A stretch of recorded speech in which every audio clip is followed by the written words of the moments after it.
A great many of the epistles in our New Testament were written by the Apostle Paul, and if you're a student of the New Testament, you probably already know that. There's a couple written by the Apostle Peter. We call them 1 Peter and 2 Peter.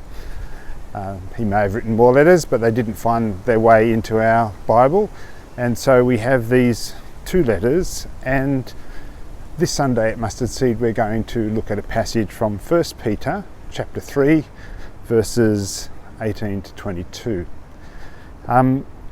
It's not a very straightforward passage of scripture, and many of Peter's turns of phrase are not immediately obvious with regard to what they mean, and this is one such example, because Peter talks about Jesus dying once and for all, and many people have different ideas about what that means, dying for the sins of all, once and for all. And there's also a bit about preaching to imprisoned spirits, and there's been lots of speculation around what that could possibly mean. Some stuff about Noah and baptism, which is also fairly obscure. And all in all, you might scratch your head and wonder, why are we looking at this?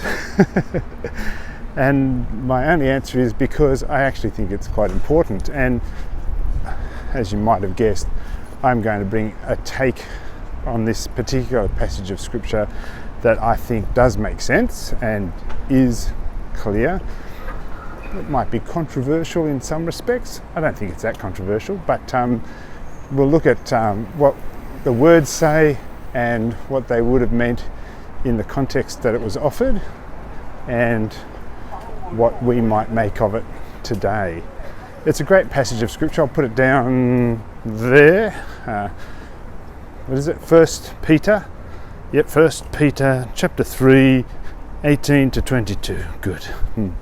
And enjoying being at church without masks on. And you're welcome to join us there on Sunday.